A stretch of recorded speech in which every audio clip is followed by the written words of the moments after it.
as I said in my collection video, I'm going to be doing this video on my Doctor Who review series. So I've done a review on seasons 12 and 23. Season 12 and 23. So in today's video, I'm going to be talking about Doctor Who Series 2 review. I'm going to be ranking the episodes and what I think of the series as a whole as in the review. So for me to actually say this, Series 2, I actually personally think Series 2 is the weakest series of the David Tennant era. Same with Series 6 for the Matt Smith, Series 9 for Capaldi, and of course Series 11 for Jodie Whittaker. So for me to actually say, it's not just me thinking, like saying, oh, I hate Tennant's second series. It's not, oh, I hate Tennant. It's not that. I love Series 3 and 4. It's just for me, I feel like this series is the weakest one for David Tennant. So I'm going to put this on pause, talk about each episode in general and what I think of them and what do I rank them as. And then I'm going to put it on pause again and then talk about what I actually think of the series as a whole and what I go back and watch. So, yeah. So, for Series 2, now, you're wondering if you've just watched my collection video, you know I've got this on volumes, DVD, and of course in the Blu-ray Steelbook. Why do I still have to say this is the weakest series of New Who? It actually is the weakest. I mean, like, for me to actually say this, like, Series 2 is the weakest for Tennant, Series 6 is the weakest for Matt Smith, Series 9 is the weakest series for Peter Capaldi. For Jodie, it is Series 11. Each Doctor has a weak series of the modern stuff. And the same with Classic Who as well.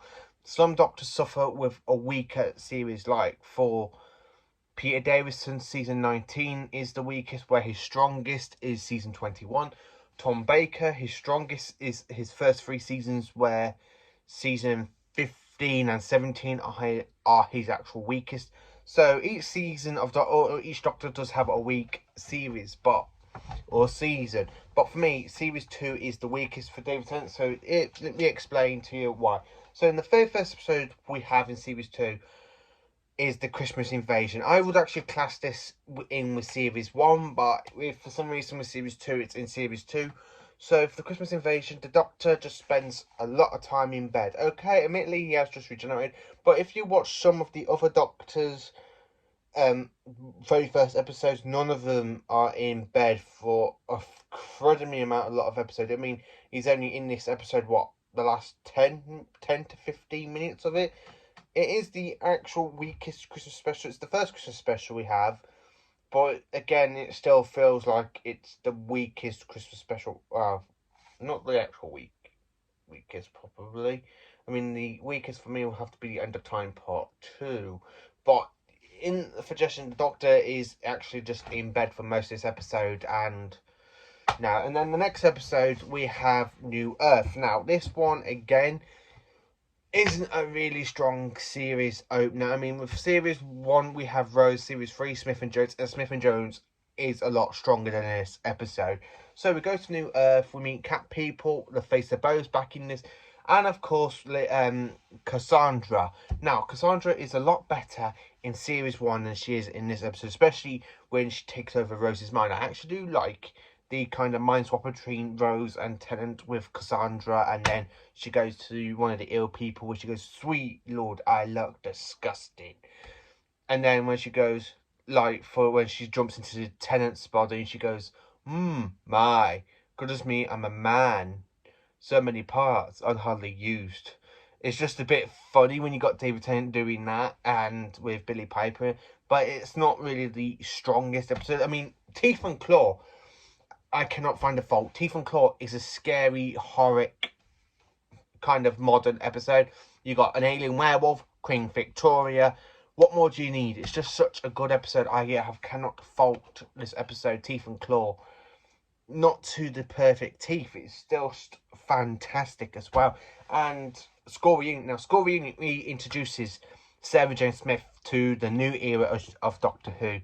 And K9, who were Sarah Jane and K9 were two of the biggest Fourth Doctor companions, and it's kind of good to have them back really, fighting Quillitanes. We have Mickey Smith at the end of the episode, joins Mick, Rose and the Doctor in the TARDIS. This episode and Teeth and Claw is definitely 10 out of 10 for the 2 episodes. So far, 10 out of 10. But for Christmas Invasion, it's got to be a 1 out of 10. New Earth, again, 1 out of 10. So we literally go from 2 1 out of 10 episodes into 10 out of 10. Even with The Girl in the Fireplace, that one is pretty good as well.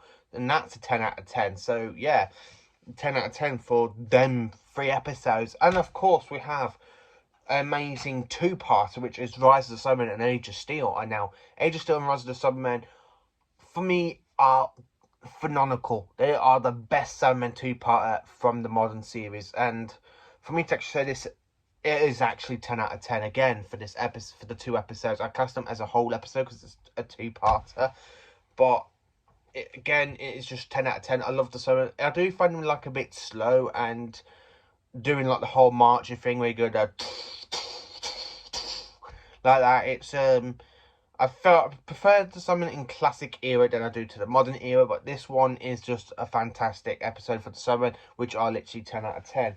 And then of course we have the Idiot's Lantern, and now the Idiot's Lantern, for me, I do have to say this, it's basically a 1 out of 10.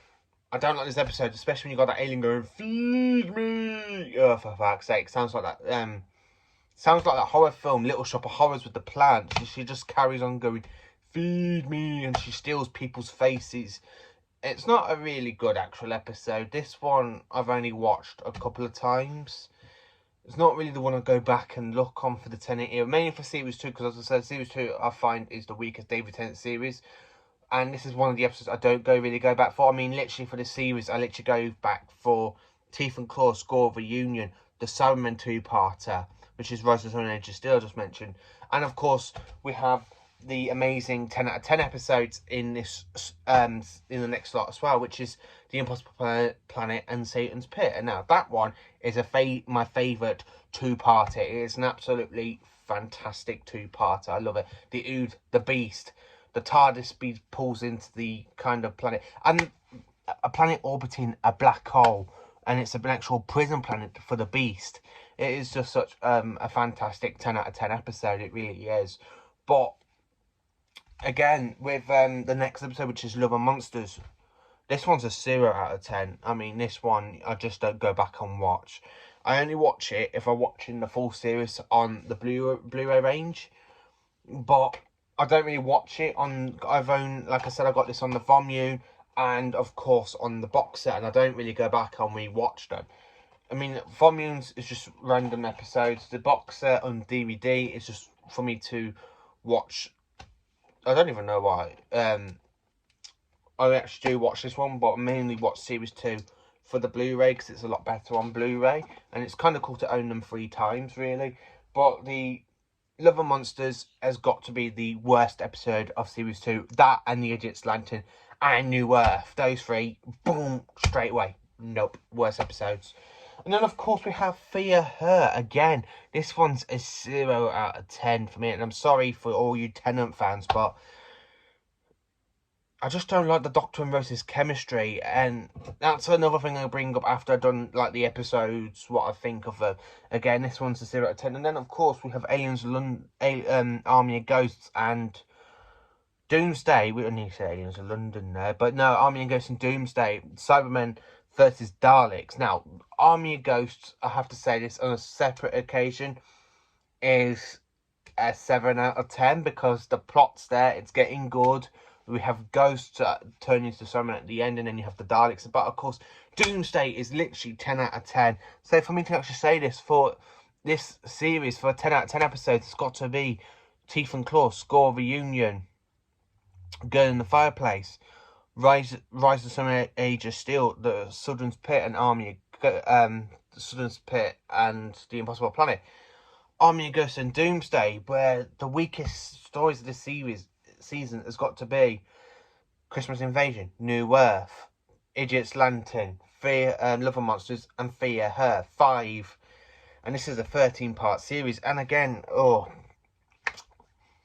those are the 5 episodes I've mentioned are the weakest of this series. And You can't really say that, can I? Because if I do find some of the episodes, like the rest of nearly all of them, 10 out of 10, only 5 of them I don't, then what's my big problem? Well, I'm going to put this on pause and tell you what's the big problem I have with this series. So, what do I think as this series as a whole? I really personally go back to watch the series for mainly with Rise to the Summit of Age of Steel. They're the only 2 stories I do go back and watch. But the thing is, though, why do I say this series is a little bit weaker? Because it feels more like a soap opera than Doctor Who between Ten and Rose. Because their relationship basically comes out of nowhere. And I just don't really find it really fascinating, you know, because I don't really mind I don't really mind 11 and Rivers' relationship, because the 11th Doctors and Rivers is a lot good. It's a lot better than 10 and Rose. For 10 and Rose, it's like, oh my god, this is getting cringy. It's getting cringy. And for me to actually say that, though, it's not really the best modern Doctor Who series. I mean, it's for me to actually say this, I only see Modern Who for 3 weaker seasons so far. Well, 3 weak series, which is Series 2, Series 6, and of course Series 11. They're the 3 weaker ones out of Modern Who. The rest are all just fantastic. But for me to actually say that, it's just Tennant and Rose's relationship comes out of nowhere. Some of these, there's like 5 of these stories that are like 1 or 0 out of 10, and the rest are like 10 out of 10. But for me to actually say this, though, I do kind of feel like this, like the relationship between Ten and Rose does come out of nowhere, and it's just it's just a bit cringy half the time. I don't, for me, to be honest with me personally, if I'm watching series 1, I mainly goes back to this series for the Cybermen 2-parter, and then then the Army Ghost and Doomsday, and of course the Impossible Planet of Satan's Pit. They're the only ones I do actually go back and watch, and then I carry on to watch a whole full series of series 3. Or if I'm doing like a whole binge watching of the series, I do watch this more on the Blu-ray steelbook than I do for the for the volumes or the actual box set. I just mainly watch it on the Blu-ray. But for me to actually watch some of these episodes, I do go back and watch them either in the box set or the volumes. But for me to actually say, the series 2 is the worst Tennant series, even though it's his first series. I mean, Tennant's first series, the way I see it, Tennant and Jodie's first series are the kind of worst ones. For Matt Smith's second series, it is literally not as good as Series 5 or Series 7. Even with Series 9 for Capaldi, it's not as good as Series 8, and that was the previous one. And that's the thing. One Doctor has to have a weaker series. I mean, for me, my favourite Doctor is Tom Baker. For me, Tom Baker's weaker series has got to be seasons 15 and 17. But, well, I can't really say season 17 because that's got one good story, which is the City of Death, and that one's a really classic. That is an absolute classic one, by the way. City of Death is, and it's in a weaker season for Tom. So, and I can't really say more than that, though. But for me, for this series, I do have to say this. I love the parallel universe. The parallel universe is just a really good kind of Doctor Who story to do. And it was actually done way back in 1970 with Jon Pertwee. And in the 7-part story Inferno. Now that was a good one. I do love the parallel stuff. But please let me know in the comments what you think of Series 2. If you like it, if you love it, if you like me, that you don't hate it, right? Don't get me wrong, I don't hate Series 2. I don't hate anything to do with Doctor Who. It's just, for me, I just feel like this is one of the weaker series or seasons. For me to actually do this whole Doctor Who ranking season, as I've done seasons 12 and 23, and now I'm doing Series 2. It's a little series that I'm going to be talking about. I'm going to be doing these videos on a Tuesday or on a Thursday, so you get like 2 of these episodes a week.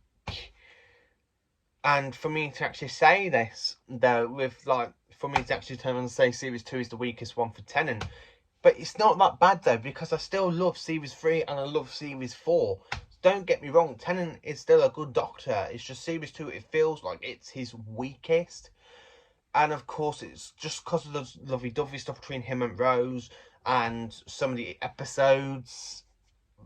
I mean, for me to actually say the best 6 episodes, if I have to say the best 6, are mainly all the 2-parters. So, Rise of Summit, Edge of Steel, The Impossible Planet and Satan's Pit, and Army of Ghosts and Doomsday. They are the best 6 episodes, and they're all 2-parters. That's actually for me to say. I love the 2-parters of this series. For me to actually sit down and binge watch every single episode, I don't mind doing that, because I do like to go back and watch series 2. I mean, when this series was broadcast back in 2006, I was actually not 10 to coming up to 11, because it was actually broadcast when I was 10, and then my birthday happened in May, so then it was and it carried on being broadcast until June or July. So I was kind of brought up. I was like 10 and 11 years old when watching the series.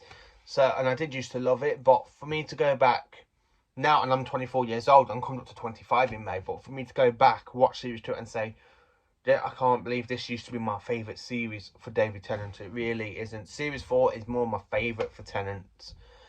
So please do like, subscribe and share to my channel, and let me know in the comments what you think about series 2. Do you like it? Do you love it? Thank you for watching, and I hope you all have a good day.